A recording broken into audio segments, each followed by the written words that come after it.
हुआ मस्जिद में ऐलान है कि 3,000 रुपया हुकूमत की तरफ दिया जाए। जो मजदूर बंदे हैं कारोबारी करते हैं 3,000 रुपया दिया जाएगा।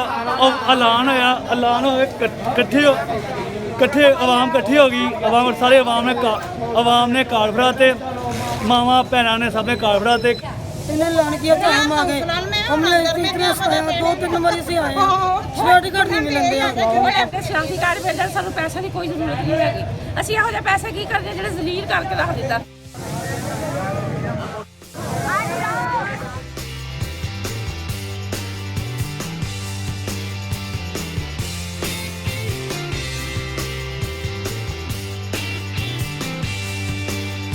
कोरोना वायरस ने पूरी दुनिया को परेशान कर रखा है, लेकिन हम कैसी कौम हैं, हम कैसे लोग हैं कि इससे परेशान होने की बजाय अजीब हरकतें कर रहे हैं। अभी भी सूरत हाल ये है कि गवर्नमेंट ने 14 दिन के लिए लॉकडाउन किया था कोरोना वायरस से बचने के लिए, इसकी चेन को तोड़ने के लिए। लेकिन सूरत हाल ये है कि कुछ अदारे दवाइयाँ तकसीम कर रहे हैं, आटा तकसीम कर रहे हैं, आटा फ़रोख्त किया जा रहा है। और इस सारे मामले में गवर्नमेंट भी खुद गैर ज़िम्मेदारी का सबूत दे रही है। जितने भी गवर्नमेंट के अदारे हैं, ज़िले इंतज़ामिया है, वो गैर ज़िम्मेदारी का सबूत दे रही है। आटे के पॉइंट बना दिए गए हैं, ट्रक खड़े हैं, वहाँ पर लोगों का रश है। इस रश को ख़त्म करने के लिए तो लॉकडाउन किया गया था कि रश ना हो, लोग इकट्ठे ना हो।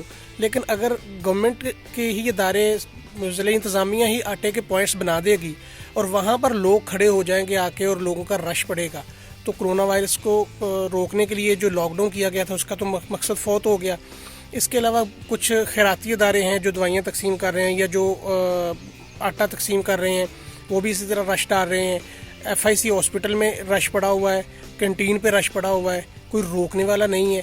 लॉकडाउन क्या सिर्फ इसलिए था कि लोग अब अपने कामों से फारग हैं, तो अब वो आटा भी ख़रीदें जाके और बाकी चीज़ें भी जाके लेना शुरू कर दें। और इतने परेशान होने की ज़रूरत क्या है कि आप फौरी से आटा भी जमा करना शुरू हो गए हैं। आटा ख़त्म नहीं हो रहा मुल्क से, और इसके अलावा आप बाकी चीज़ें भी, राशन भी जमा करना शुरू हो गए हैं। कोई खुदा ना खास्ता ऐसा नहीं है कि जंग लग गई है या कोई ऐसा है कि कई महीनों तक ये सूरत हाल चल रही है। अगर 14 दिन तक सब्र कर लेंगे और इतना आटा 2-4-5 दिन का तो कम से कम हर छोटे से छोटे घर में भी होता ही है, और उससे गुजारा कर लें, आहिस्ता आहिस्ता चलें, बजाय इसके कि आप रश डालें, मसाइल क्रिएट करें अपने लिए भी, लोगों के लिए भी। और इस कोरोना वायरस की चेन को जिसको तोड़ने के लिए गवर्नमेंट ने सारे इकदाम किए थे, वो टूटने की बजाय उस चेन को अब मजबूत कर रहे हैं, एक दूसरे तक फैला रहे हैं। और लोग सुबह से शाम तक पसीने में शराबूर हैं, वहाँ पर रश में खड़े हैं, और वो जो एक दूसरे को टच कर रहे हैं, वो सारा सिलसिला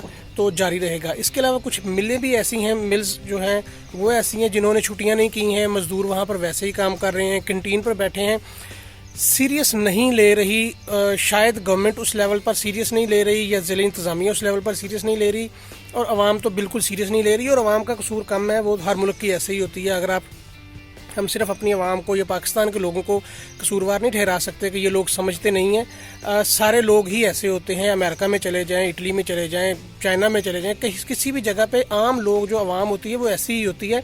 इनको सिखाना, इनको कंट्रोल करना, ये गवर्नमेंट का काम होता है। और गवर्नमेंट इन मामलात को देखे। लॉकडाउन नरम है तो इसका लोग फ़ायदा उठा रहे हैं। लॉकडाउन को मज़ीद सख्त किया जाए। सिक्योरिटी अदारे हैं, कानून नाफिज करने वाले अदारे हैं, उनको कम से कम ये इख्तियारात दिए जाएँ कि लोगों को ज़बरदस्ती उनको घरों में रखें।